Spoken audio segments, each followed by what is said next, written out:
It was very interesting. The other day, someone came up to me and said, man, recovery looks so good on Cass.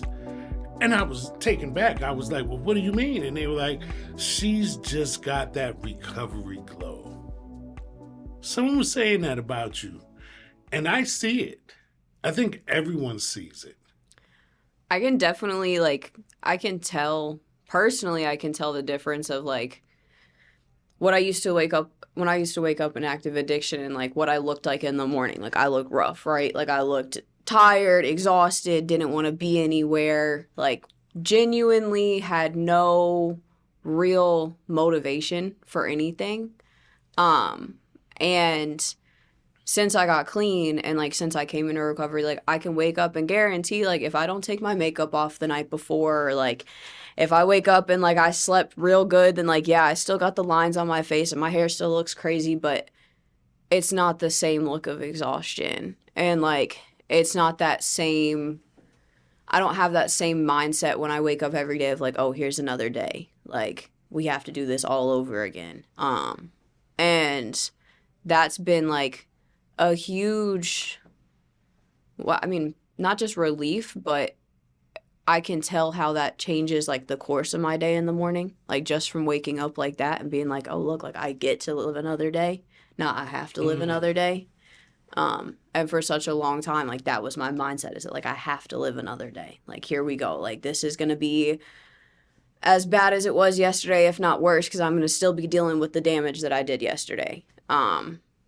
And it's not that same mindset anymore. And it's not that I can look at it and be able to be okay, you know what? This happened yesterday. Might I have to make amends for things, or might I have to clear up some kind of wreckage? Of course.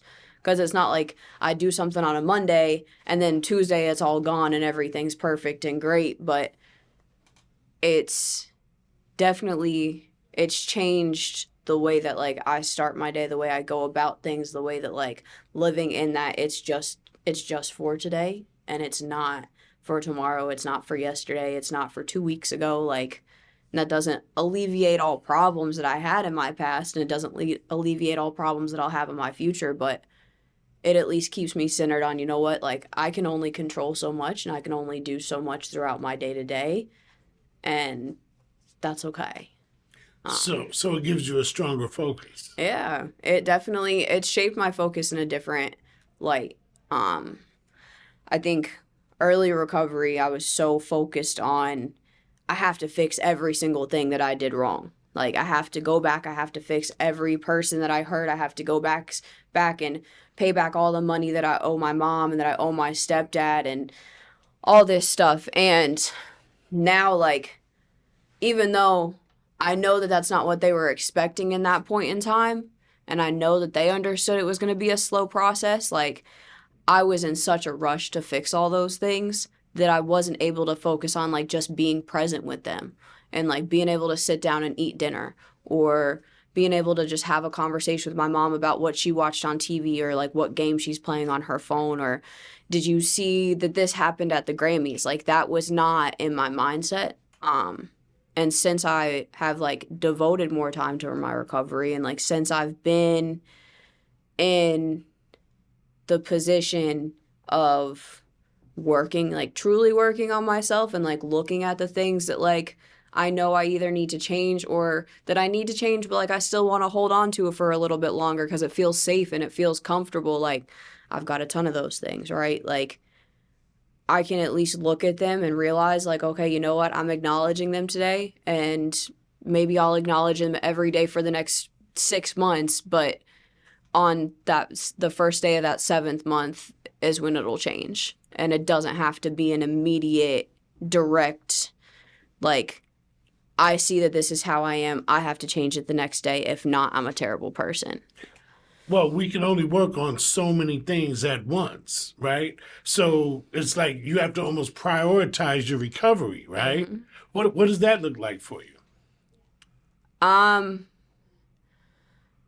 So right now, I'm in a 12-step fellowship, and right now it's really, really, really like sticking to going to meetings since I'm in school and my schedule is a little bit busier with the amount of work that I have to do. And then I go to the gym regularly, which for me is probably like the biggest thing in my recovery at this moment is when I recognize like, look, I'm having a really bad day. I woke up on the wrong side of the bed. Like this morning, I woke up on the wrong side of the bed, and the first thing I wanted to do was I wanted to go to the gym, but I was like, that's not feasible for right now. So what can I do at home to be able to like keep that mindset of like, you know what? I have to do something to change it. I can't just like let these emotions stew. And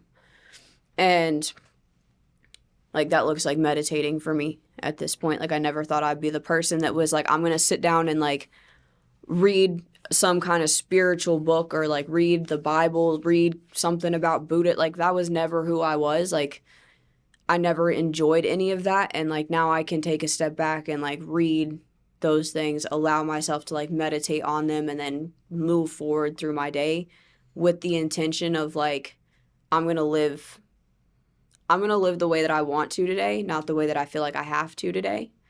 Because there's certain days that I wake up and I don't want to be this like, oh my gosh, it's Cass, how are you? Like I'm not always that like cheery, exciting, loving person that's like, I love everybody. Like, no, there's some days that like I don't love everybody and like that I don't love myself. But at the end of the day, like so long as I can continue to go to either a meeting, come to CCAR, go and talk to my sponsor, talk to the people that are in my recovery network about those things, the weight is somewhat lifted.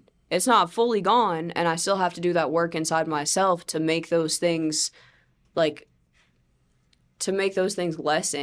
I guess, would be the right, like, way to say it. But sometimes it's as simple as picking up a phone for me, or getting in my car and driving the 15 minutes to go to CCAR for 30 minutes and realize, like, I'm not in the place where I think I am right now, and I'm being really hard on myself today, and, like, there's someone who's suffering a lot more than I am, and, like, luckily I'm able to see that now.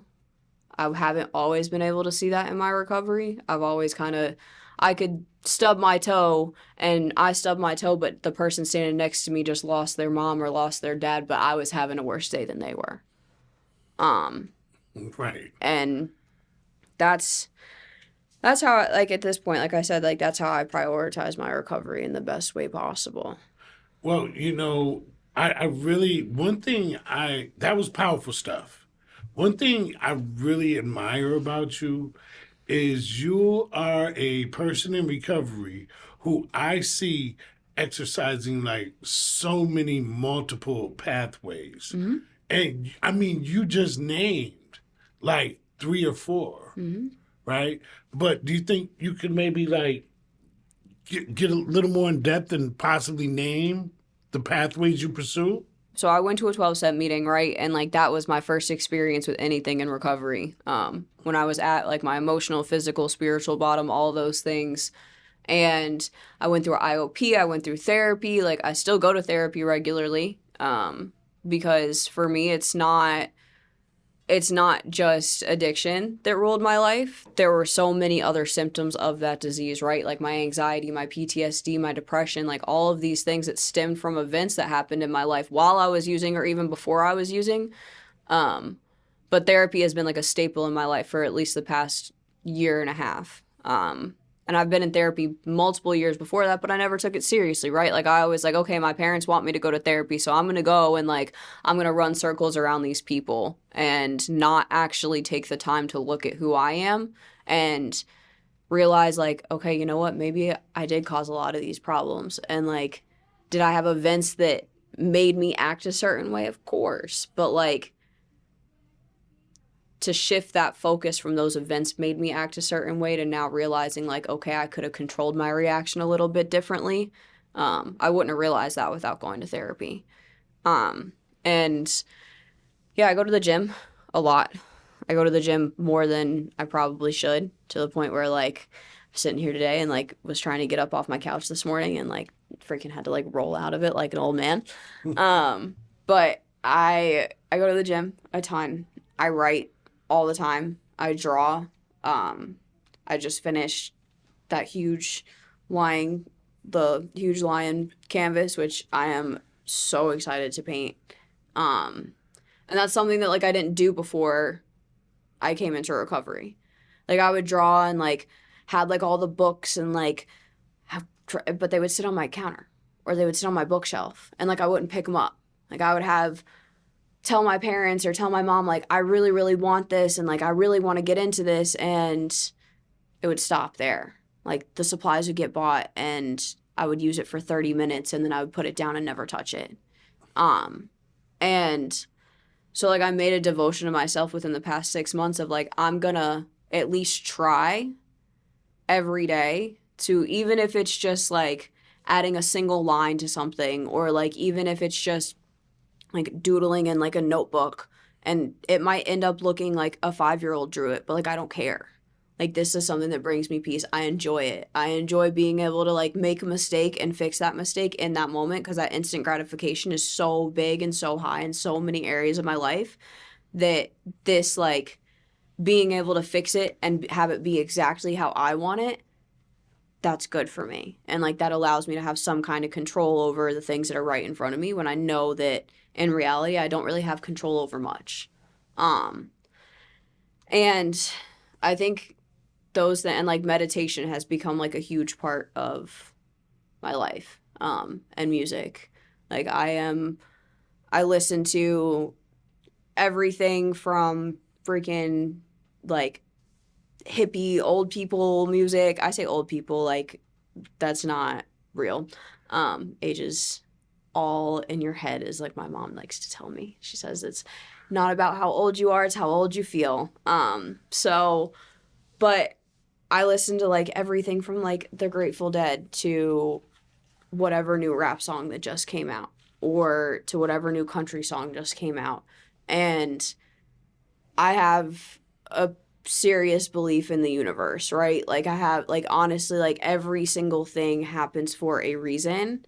Every person walks into my life for a reason, even if it's the person at the gas station that like is asking me for $2 because they want to go and buy a pack of cigarettes and they have $10 but they need another $2. Like that person came in my life for a reason.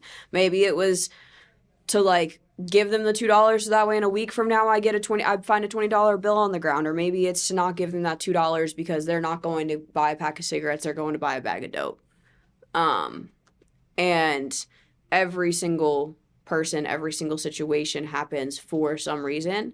It's just a matter of how I react to it, how I respond to it that matters. And like meditating has seriously been a catalyst in how I view all that. Because when I'm able to take a step back and like sit down and like realize who I am as a person and like realize what these things that are going on around me, whether it's my addiction, whether it's my mental health, whether it's the PTSD from my relationship with my dad, whether it's the PTSD from my relationship with my mom, like every single one of those things had to play a part in my life to get me to be where I'm at.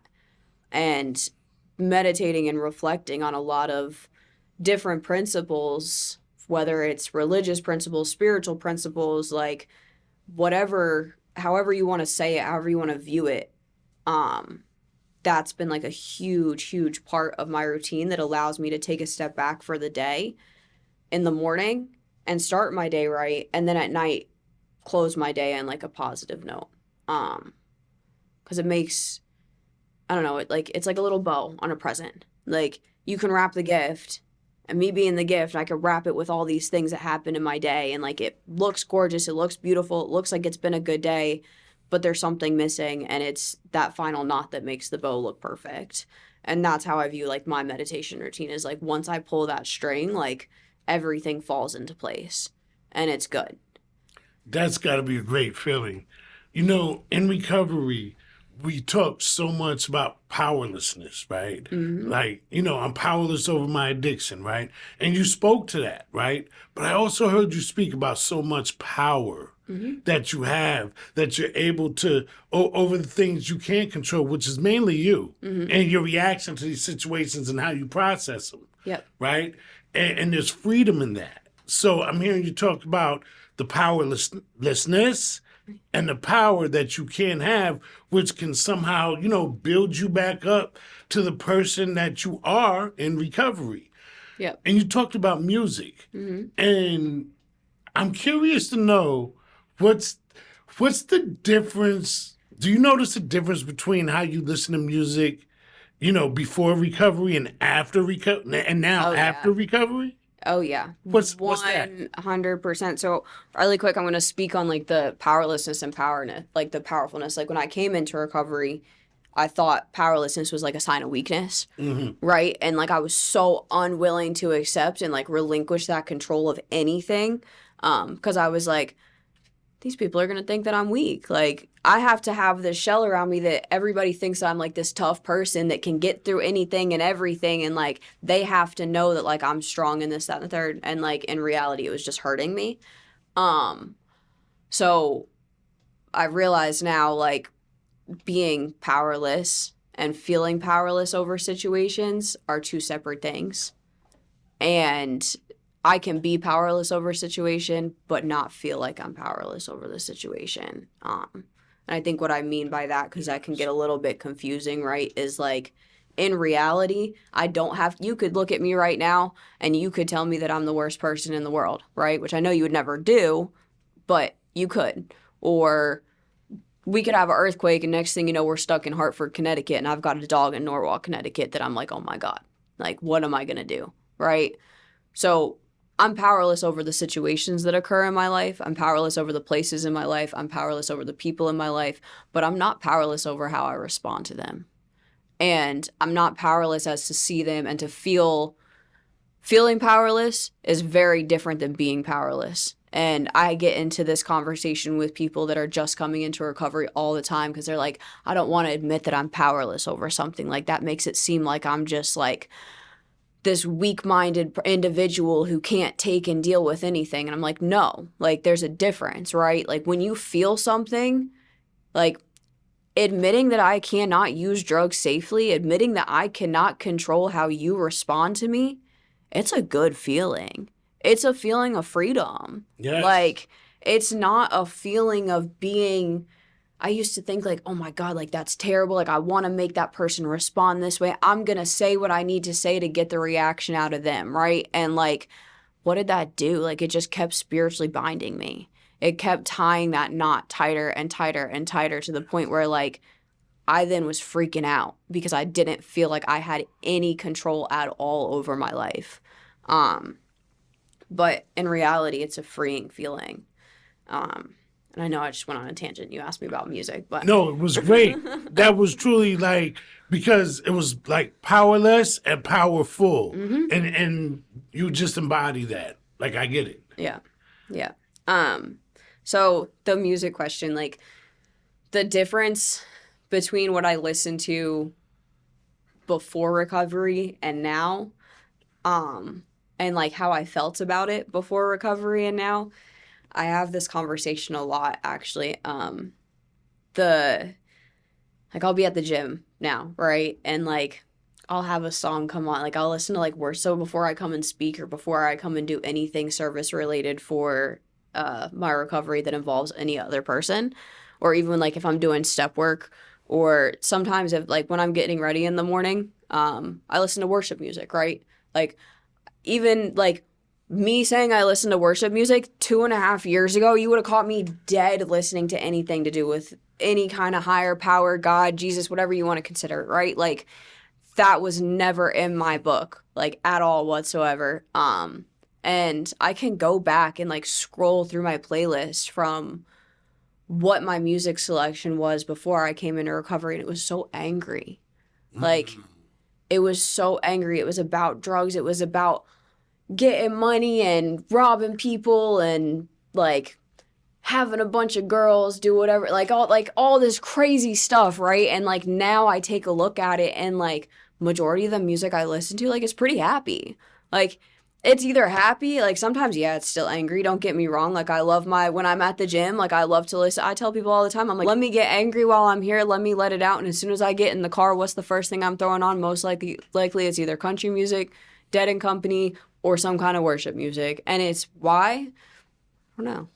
It changes my energy. It allows me to like be the free person and like the free, loving, and caring person that I know that I am.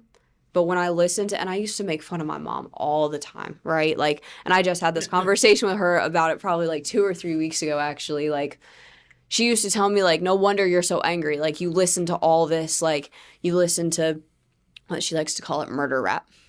She listens to, like, all this, like, crazy rap music, or you listen to all this like screamo, like heavy metal, which is what I grew up listening to with my dad. So like there's also that part of it too. Like he lives 12 hours away, so like it's a nice little, I can be like, oh, like guess what song I listened to today, and like we'll have a conversation about it or whatever, right? So like I do still listen to those things, but I used to make fun of her so much because she'd be like, no wonder you're so angry all the time. No wonder you have such like a negative outlook on life, because music has been a part of my life since I was a little kid. I was 3 years old the first time I went to a concert and was singing half the words that were on the stage there with the person was singing on the stage.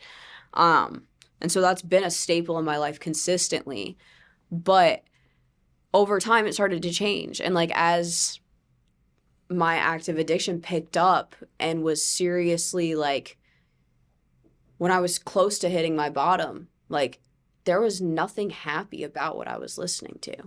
There was nothing that made me feel joyous and free. It was all about like, I don't know, like I said, like robbing people, killing people, like whatever the biggest trap song was at that point in time, like that was my anthem. Like, I used to, like, flat out, like, people would look at me and be like, you listen to the same 5 songs over and over again. I'm like, yeah, because that's how I feel about my life right now, and, like, get over it. And now, like, I get in the car, and, like, I've been, like, listening to a lot of podcasts lately. Weird. Kind of ironic, but weird. And, like, I never thought that, like, that was who I was going to be as a person.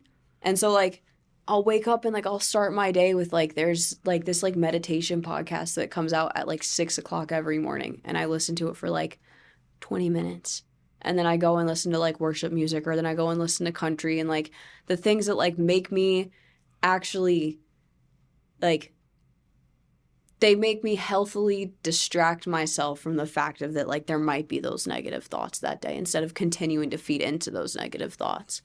And don't get me wrong, I still love my trap music. I still love my, like, gun swinging, robbing money, getting all that kind of stuff. Like, I still love it. And I'll still listen to it, but there's a time and a place for that now. And it's not when I first wake up. It's not when I'm about to go to sleep. It's not, I have a hard limit, a hard cutoff. And this is something I take seriously. Like, after 8 o'clock at night, I'm not listening to anything that could possibly put me in a mindset where I'm going to be angry. Because that energy does feed into the way I view myself, the way I view other people, the way I view the world around me, like 100% feeds into that. And like I said, I used to make fun of my mom, and I thought that she was full of it when she would say that, but it's the truth. My mom listens to the Grateful Dead, country music. I don't know if she still listens to Christian music, who knows, but like, she's pretty upbeat and she's pretty positive majority of the time. Like, you want to make her happy? Buy her concert tickets. That's who my mom is. And, like, that's how I've become. When I'm feeling some kind of, like, spiritually, like, not centered, I've done all I can do, I've freaked out, like, I'm going to a concert. And somehow, some way, the universe is going to, whether it's the vibrations, whether it's the people around me having a good time, whether it's the lyrics of the song, like, I went to see a country artist that I listened to like my whole childhood right around my birthday. And I went with someone that I'm in a 12-step fellowship with. She took a video of me while I was there. And I had no idea she was taking this video, and she sent it to me the next day, and she was like, this is who you are. And like I had like my hands up, like I was singing, like I was crying, like I get emotional when I think about it, right? Because like that is who I am. Like I am the person that is loving, caring, free, wants to be happy. I don't want to be happy all the time because that's not realistic. And like I understand reality, but like I want to be at peace all the time. And like that's how I was in that moment and in that video. And I'm extremely grateful that that person took that video, because now like I can look at it and be like, you know what, like this is who I am. And like this, I was purely had no care in the world. It was raining. It was the middle of June, pouring rain. I was in shorts and a tank top and cowboy boots, and I was freezing my butt off, but I was the happiest person in the world. And like music does that for me all the time. All the time. That's so powerful. And, you know, you would think we're just talking about music and this and that, but it's so powerful, and the power you're able to exert in like saying there's a cutoff time that I listen to this and that. So you're like sculpting the person that you want to be, right? I've heard you say a few times, I never thought, right? Yeah. Did you ever think you would get 2 years clean? No. And congratulations, because you just got 2 years clean. Thank you. How does that feel? And so the question is, did you ever think you would, and how did it feel? No, I didn't. There was no part of me that thought that I was going to get this far. Honestly, for a really long time, there was no part of me that thought that I was going to live to see the age 22. Not just from the drugs, but from mental illness, from me wanting to not be here, in like the kindest non-vulgar way of saying it. And I never thought I would have that much clean time, right? I never thought I'd be in the position where not only do I have that much clean time, but I'm enjoying it. I'm not miserable. I'm not desperate. I'm not looking for the next person to use, the next drug to use, the next whatever around me to use. And it was a really good feeling. I think the best feeling is not even necessarily having that 2 years clean, but knowing like the people that love me and that care about me don't have to be concerned that they're going to get a phone call one day that I'm not here. Because I was worry. I have a 17-year-old little sister, and like that was a concern for her. Was I don't know when you're ever going to come home again. I don't know when you're going to show up. I don't know when you're going to show up, stay for a little bit, and then leave because you don't like being told that you can't do this in the house or you can't go and do that. And that is, I'd say probably like 4 months, 5 months before I got clean, she wrote me like a list of like all the things that like she at that point as a 15-year-old was going to accomplish before I did. Wow. And I didn't have my driver's license. I hadn't been in school. I was like getting a job, working 3 months, and then deciding to quit because they were unfair and they didn't treat me right. And I was the center of the world and they can't survive without me. Like, Buffalo Wild Wings is going to survive without you, Cass. Like, it's Buffalo Wild Wings. Get it together. But I had a list of all these things, right? And I remember, like, I was reading it and I was high out of my mind. Completely out of my mind. And, like, initially, I was like, who the does this little girl think that she is, right? Like, I was pissed. Openly, like, I will 100%, I was pissed. But it's the truth. Like, she was like, I'm gonna have my driver's license before you. And, like, all it took was, I had my permit, all it took was me going, and North Carolina, you don't have to parallel park, you don't have to freaking drive, you don't have to do anything crazy. I didn't drive on a highway, nothing. I literally drove up the street, made a right turn, made a left turn, came to a quick stop, and drove back. And that was it. That was my driver's test. Took me all of 7 minutes. And I was so scared. I had that self-centered fear that what happens if I don't do it? Or what happens if I go and do it and I don't get my driver's license? What's going to happen? Then my family's going to know that I don't have a driver's license because I've been lying to them, telling them that I did have a driver's license for however many years, just so that way I could take the car because I didn't want to have to deal with anything. And then that all came crashing down because then my mom had a conversation with my dad and I thought that I could play the two of them, and then that didn't work out very well. But she said all these things to me, right? And to graduate in college. And like for a little while, there are certain times after that I was like, that hurts. Like, she's coming for me. Like, I was so unable to realize, like, she's not saying this to hurt my feelings. She's saying this because it's reality. And, like, these things, you're right. She is going to get accepted into college before me. There's a possibility she was going to graduate before me. There's a possibility she was going to get her license before me.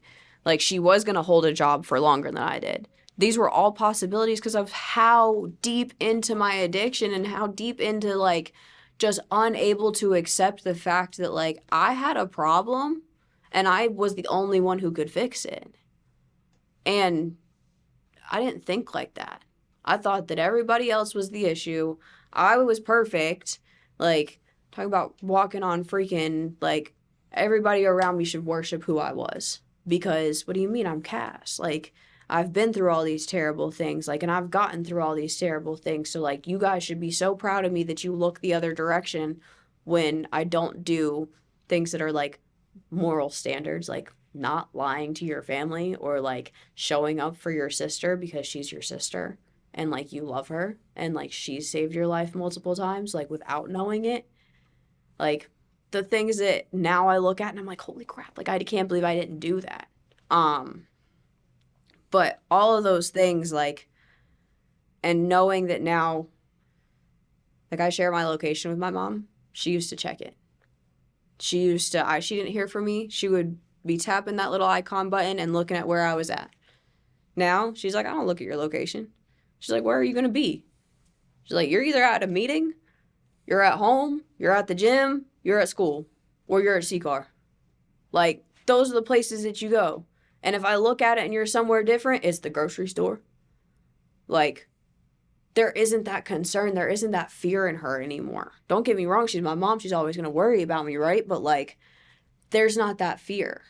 There's not that fear with my little sister of, like, is she going to show up one day and then decide that this gets to be too much and leave in the middle of the night to go to Alabama? What the hell was I doing in Alabama? Not a whole lot. I mean, I was doing a whole lot, but I was not doing a whole lot of what I needed to be. But that's the surprising thing to me. Like, I knew I was capable of getting clean. I knew I was capable of staying clean. I knew I had what it took in me, but I had to realize at a certain point, it's not just what I have in me, it's what my higher power and what my universal, like, God looks like for myself. For the easier portion of things, I'll say God, right? It's what God has to do, like, what God has in store for me. And, like, I had to go through those trials, those tribulations, those terrible points in my life that I didn't think I was going to make it out of, to then make it out of it and become something. And I thought I could do it on my own. I thought that I could be the person that I was just going to stop using one day, not have any help, and then next thing you know, all my problems were going to be alleviated and it was going to be perfect. Like, that sounds crazy now where I'm at and, like, what I've gone, like, what I've done and how I've helped myself and how I've helped other people. It sounds crazy to think that I thought like that for me.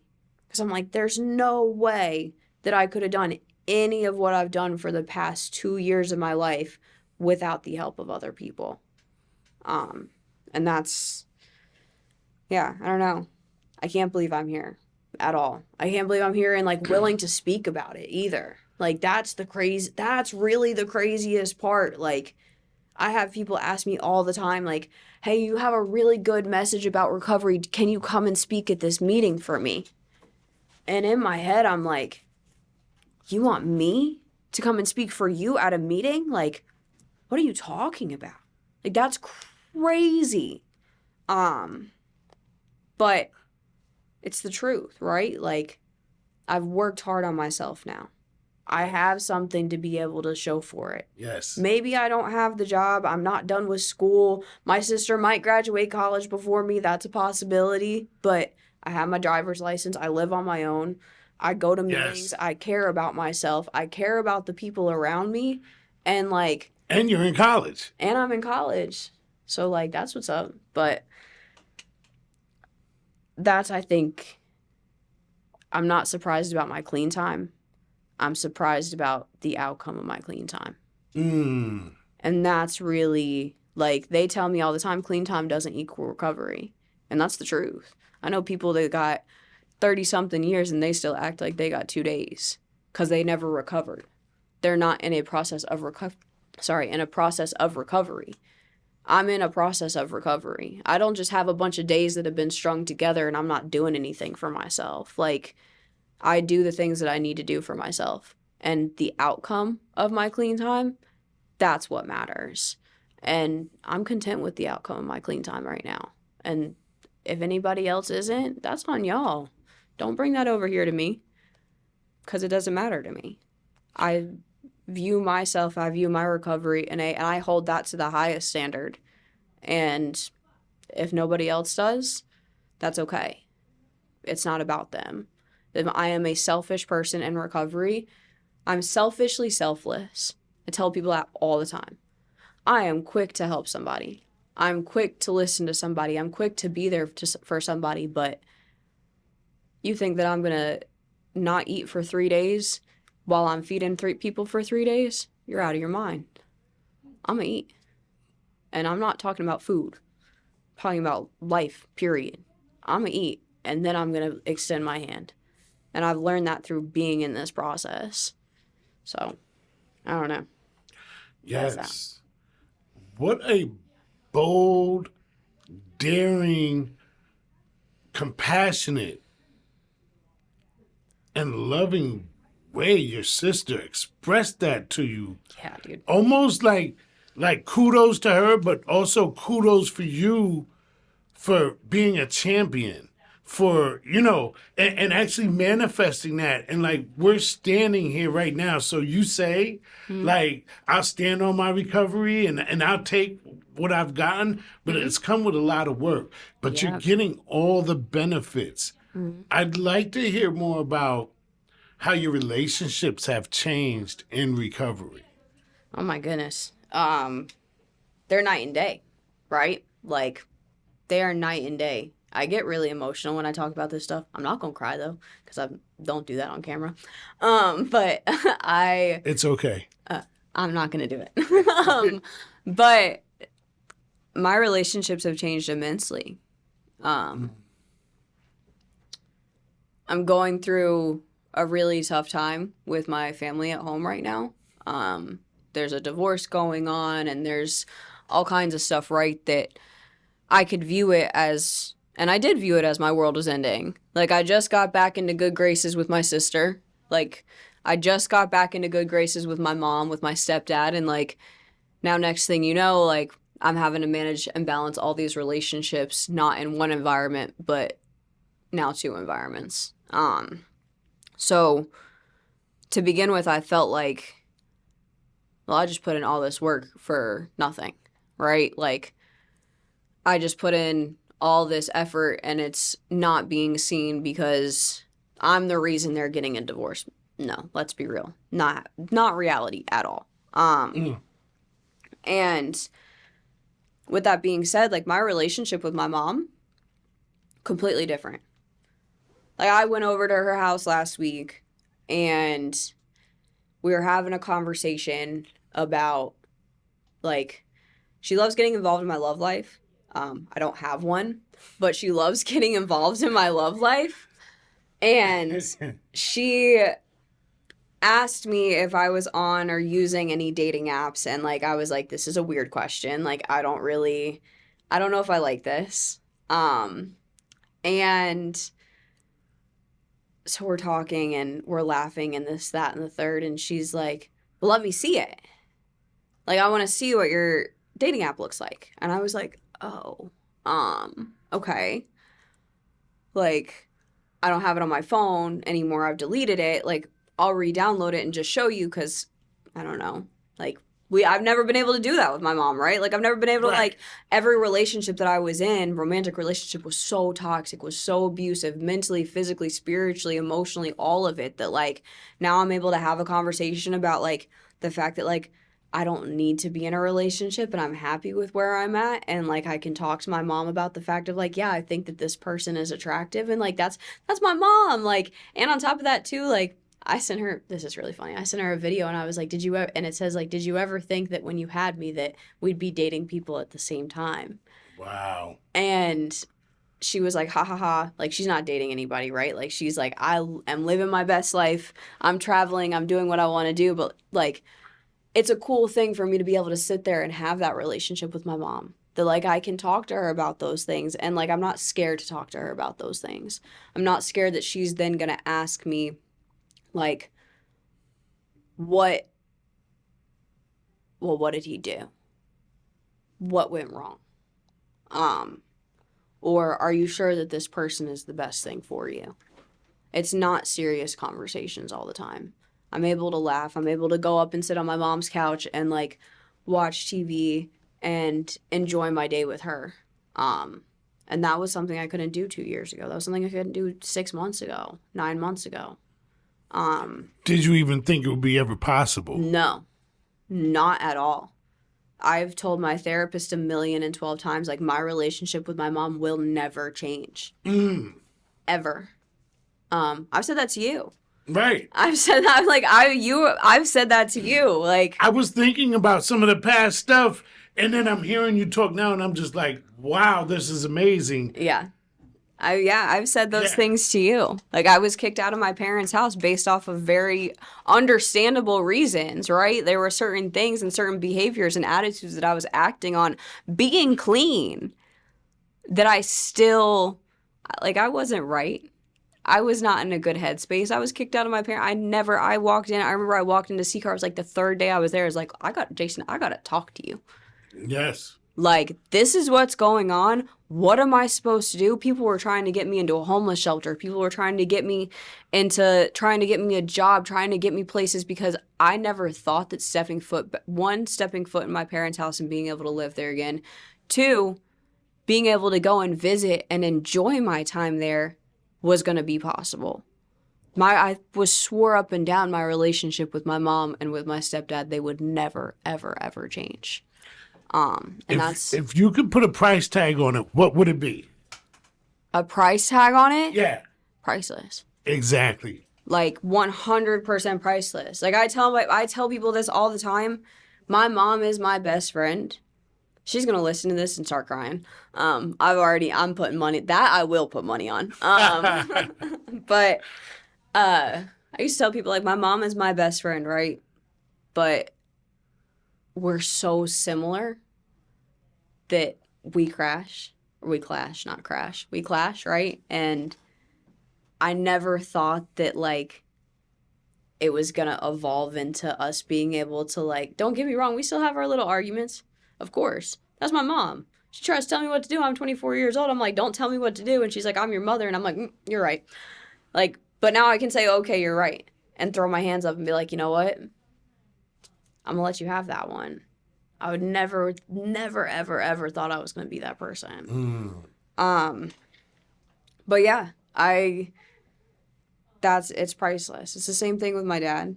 My dad, he was not part of my life for a majority of it. But that's my best friend. I might not talk to him every week. I might not call him every day. I might not agree with some of the things that he says, but I know for sure if things were to hit the fan, he might be 12 hours away, but he'll jump in that car immediately. When I moved from Alabama to Asheville, he came and picked me up. I called him the night before at 9 o'clock at night and told him that I wanted to come, that I was ready to be done and wanted to come to Asheville because I couldn't live in Alabama anymore. And he got in his car, drove overnight, stayed at a hotel, slept for 4 hours, came and picked me up at 8 o'clock in the morning the next morning and brought me back to Asheville. Gave me somewhere to live. Didn't get me a job because I'm not working construction, and he knows my hands are too pretty for that. But he proved to me that just because he wasn't around doesn't mean that he doesn't love and support me. And we had to have a lot of tough conversations. And some of these were when I was still actively using. And we had to have those conversations. And now I can, when things are going wrong, or when I just want to talk, who's the first 3 people that I call, I FaceTime my mom every single day. Most of the time it's because, I don't know, really, I just want to talk to her. Like, it's kind of gross. It's weird. Like, and she'll know, like, she's like, why are you calling me? And I get mad at her. Like, she gets mad at me when I don't pick up the phone. Not mad. She's like, call me back when you can. Now I'll call her. She doesn't answer the phone, and it's between, like, 9 and 5 o'clock when I know she's not doing anything. And I'm like, excuse me. What are you doing that you can't answer the phone for me? And, like, I used to avoid my mom at all costs. I don't avoid her anymore. I used to avoid my dad at all costs. I don't avoid him anymore. My grandparents, don't avoid them anymore. My siblings, I don't avoid them anymore. I want to be there. I'm able to take accountability in my relationships today. I'm able to take accountability for the things, for the harm that I've caused. I'm able to take accountability for the situations that I didn't realize affected them. I'm able to take accountability for the good things that have happened in my life and in their life that I've been a part of. Yes. And that's really, like, the biggest turning point in my relationships, is that I brought this topic up at a meeting last night. I'm able to take a step back and be like, yeah, I did do this. And I know I can't fix it, but what can I do to move forward from it? And what can we do I'm not expecting you to sweep things under the rug. I'm not expecting you to just bury it completely, right? But what can I do now in the present to change how our relationship moves forward? To show you that I'm not going to make that same mistake again. Whether it's taking $100 or whether it's lying about what time I'm going to be home, or whether it's lying about what I'm doing with the money that is being sent to me that's supposed to be for food and groceries, but I'm really going and spending it on a bag of weed, or I'm going and spending it on pills or a bottle of alcohol. If they send me $100, yeah, it's going to gas. It's going for me to get something to eat. It's going to get a cup of coffee. Like, those are the things that I'm actually doing. And none of that would have been possible without me getting honest with not just myself, but with them too, and taking some form of accountability, for the things that I've openly messed up, or that I've openly done to affect them. But that's how it's affected. That's what's changed in my relationships, for sure. But that's amazing. You know, we started off talking about the glow that you have in recovery, that everyone notices, by the way. You know, and, you know, I watch you, and you're someone that's popular in recovery. Like, there's not too many people that don't know Cass. Mm-hmm. And it's a result of you building yourself up. Mm-hmm. You know, you're in the gym. You're, like, doing it. You're inspiring people every day just through your example. And I see it. But I'm wondering, what would you tell the person that's maybe straddling the fence or looking for recovery, or just hasn't made that commitment yet? What would you say to inspire them? Just do it. Just do it. Like, I was that person, right? Like, I think every person that comes into recovery is that person. Mm-hmm. Anybody who says that they walked in their first day and they knew for a fact that that's what they wanted to do for the rest of their life, like, I'm sorry, but what alternate universe do you live in, right? Like, no person that I've ever met in recovery wasn't unsure about it. I'm sure there's ones that exist, don't get me wrong, but I was never that person that was like, people say it all the time, like, no one flew in on the wings of victory, right? Like, we all rode in on the, like, what's the thing called? The thing that, like, the Greeks ride in? The chariot. Yeah, we all rode in the chariot from hell. None of us walked in. On fire. Yeah, on fire, wanting to, like, not wanting to freaking put the fire out, wanting to keep at least a tiny bit of that flame lit, so that way if things went wrong, we had an excuse as to why we could go back out. But I was terrified, right? I was absolutely terrified to get clean. I was absolutely terrified to stop doing what I was doing, not because I thought that I didn't think my life could get any worse. And I thought that somehow recovery was going to make it worse. But it didn't, right? And, like, just stick around. Show up. You don't have to understand things. There's still certain things that people say in meetings, and I go to 5 meetings a week, 6 meetings a week. There's still things people say, and I'm like, what the hell are they talking about? Right. That's okay. I don't have to understand every single thing.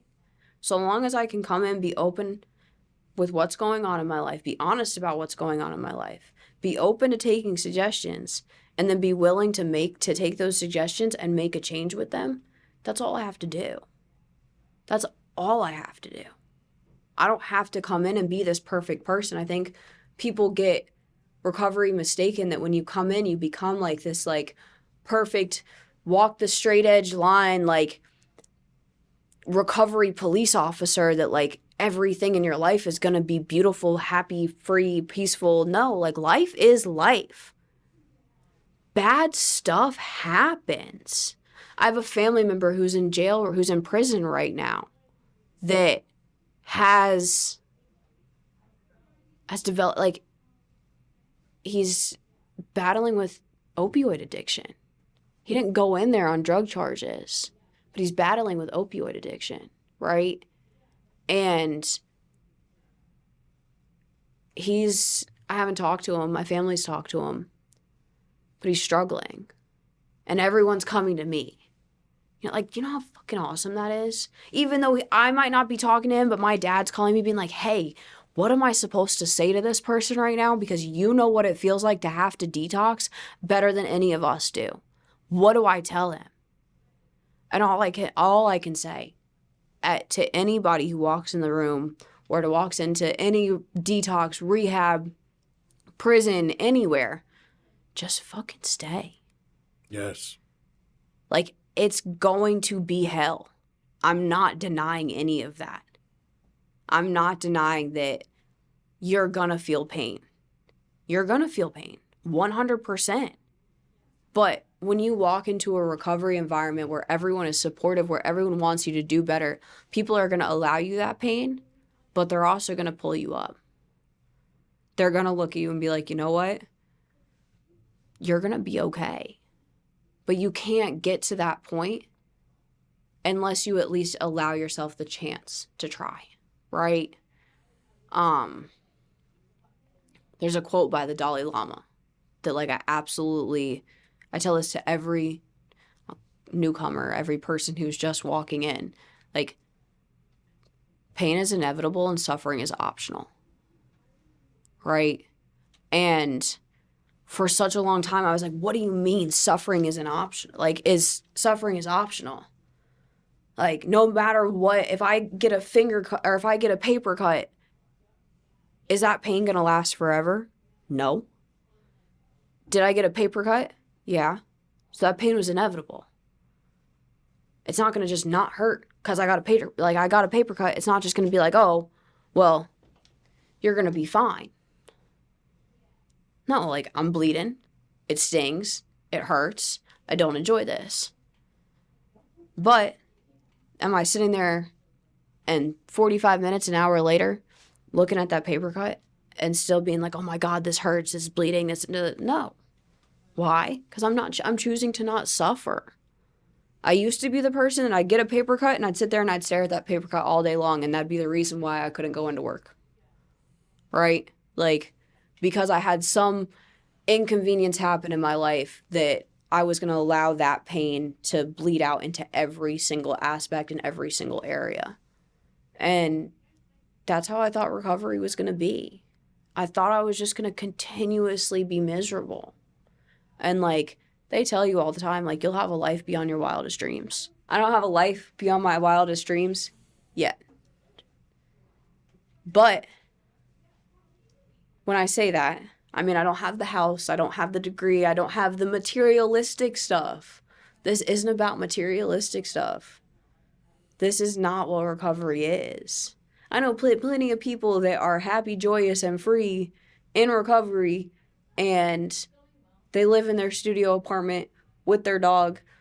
They're still they're using Section 8 or housing assistance, but they are the most peaceful and joyous and free people that I've ever met in my life. Yes. It's not about the life beyond my wildest dreams is not the materialistic. The life beyond my wildest dreams is being able to wake up and do something about the fact that I woke up on the wrong side of the bed that's not putting another drink or drug in my body. And do you realize that's one of the first things you said today? Yeah. Was the life beyond, was the way you wake up and are able to do it. You know? It's like you're talking about riches without the money. Of course. And, yeah. Of course. And so, like, I say this every time I share. If you're new, if you're old, if you've been here for a little bit, keep fucking staying. Yes. Come back. Like, come back, and not just come back, but come back and be excited to work on yourself. That excitement is going to take a little bit of time. But when it hits, dude, it's the craziest feeling in the world. And, like, I have this, so there's this girl, right? And she's got almost 60 days in her 50 days. And she came into the rooms in August, went back out for a little while. My anniversary was the first meeting she came to, when she came back. We had met, we had texted, I send out these little, like, affirmation, like, mindfulness things in the morning to people, right? And I was sending them to her a lot, and then she just went radio silent, so I stopped sending them, right? Because the big thing for me is if you're not answering the phone when I call you, or you're not answering a text when I call or text you, I'm not doing it when you call or text me, because that energy has to be reciprocal in my life now. Where before I could just give and give and give and give and give and never receive, and I was okay with that. But now I know for myself I have to receive some kind of love and compassion to be able to get better. And so that night she had 31 things of her drug of choice, right? I spoke at a meeting and it was her 31 days clean. And she came to the meeting, right? And she looked at me and she was like, that was divine intervention, that your anniversary meeting, the first meeting I came back to, you were the first person I saw and the only person I recognized. Wow. And, like, you saved my life that day. Wow. And I've had a lot of cool memories in recovery, right? I've brought someone to detox who now has 29 days clean. Tomorrow he has 30 days. Like, 30 days of genuine clean time, making meetings, and showing up for himself. That's crazy. There's people that, like, all of those things matter. But this woman looking at me and telling me, like, you saved my life that day, I started bawling, right? Like, that's what this is about for me. It's not about me walking into a meeting and, you know what, let me not say that. This is a selfishly selfless program. On days when I don't have a lot to give, I've got 20% to give, and I need other people to fill up that 80. I can walk into a meeting, I can walk into the gym, I can call somebody, and that 80% will slowly start to be refilled and restored. But when I've got 80%, which is, I would say 6 out of 7 days, 5 out of 7 days, when I have that 80% to give and someone walks in and they don't have that 20% to give, being able to be that person or help be that person that gives them that 20%, that's all that matters. I didn't do it alone. I'm starting to get emotional, dude. I didn't do it alone. And, like, the people that brought me up and that picked me up and showed me unconditional love, they still do that. But the new people that come in, like, that's on me. You're not going to love yourself fully when you walk in these rooms. And I used to tell myself, I shared in meetings multiple times. I didn't hate myself when I came in here, knowing that's a lie. Knowing that's a lie. There's people that come in and they are broken down, they're battered, like they're beaten, they're all of these things, and they don't have that capability of showing compassion and love for themselves in that moment of time. And for me, what am I supposed to do with that? Show them that love, that compassion, that unconditional love. And unconditional love means you come in one day, you're clean for 6 days, you decide you're going to go back out and use, guess what? You're going to come in and I'm still going to love you. I'm still going to love you. You're going to tell me that you hate this recovery process, that you don't feel like being clean today, that you hate your life. I'm still going to love you. You're going to tell me I didn't appreciate the way that you just shared in that meeting. That's okay. Because guess what? I'm still going to love you. Someone did it for me. People do it for me all the time. New people, they need that too. They need that more than I do sometimes. And sometimes I need it more than they do. Right. And that's okay. But those new people who walk in, fucking stay. It's not easy. Life on life's terms sucks. It sucks. It's not a fun experience on certain days. But I can change my day at any point. Yes. I don't have to wake up and be in a bad mood and stay in a bad mood for the rest of my day. That's not how it works. Can I choose to do that? Yeah, and then I'm choosing suffering. I'm not choosing the fact that pain's inevitable. And I'm not allowing suffering to be optional. At that point, I'm choosing that pain's inevitable, suffering isn't optional, and I'm just going to be an emotional freaking mess the whole entire day. For what reason? Nobody likes to live like that. If you do, you can have your misery, you can keep it over there, because I'm not the one I'm not the one to deal with that. And I had to learn to be like this. Because there are certain times where, even now, someone can say, I'm having a terrible day, or I'm going through this, that, and the third, and I can allow that to sit on my shoulders and truly, truly affect where I'm at. I can let that change the whole course of my day. Should it? No, probably not. Probably not.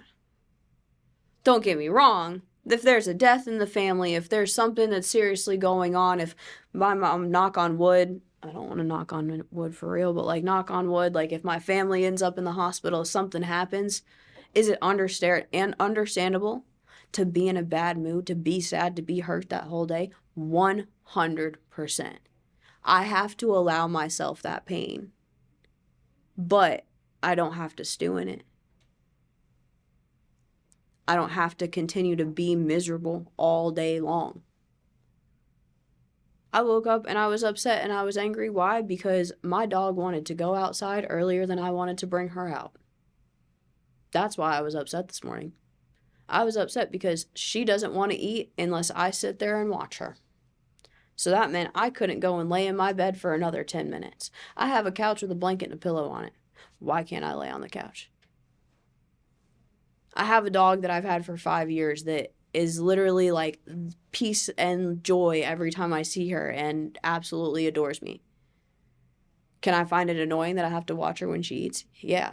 But can I also be like, holy, like this thing relies on me every single day through thick and thin to keep her alive, fed, and free? 100%. It's all about perspective. Every moment of your day is about perspective. No matter what. And I've learned that in recovery. I've learned that from having conversations with people like you, from conversations with people like my sponsor. Like, it's all about perspective. And it's hard because I'm 24, right? Like, I'm young. I'm 24, so like I think about this and I'm like, holy shit, I have to do this for the rest of my life. Like I haven't even hit a quarter of a century. I just got really southern. I heard that come out. But like I haven't even hit a quarter of a century and like I have to live like this for the rest of my life. No, I don't have to. I get to. What people that are this young, unless you have some like serious like spiritual awakening in your own light, get to live a life where you get to act on principles that are genuine and loving and caring and honest and humble, all the things that like you get taught to be as a little kid, and then you get a little bit of freedom and most of the time you become something that's not that, and sometimes you don't get brought back down to those things. Like I have that opportunity to be that person again. And again, anybody who comes into this process has that opportunity to be that person again. And that's fucking recovery. Yes. Like, that's recovery.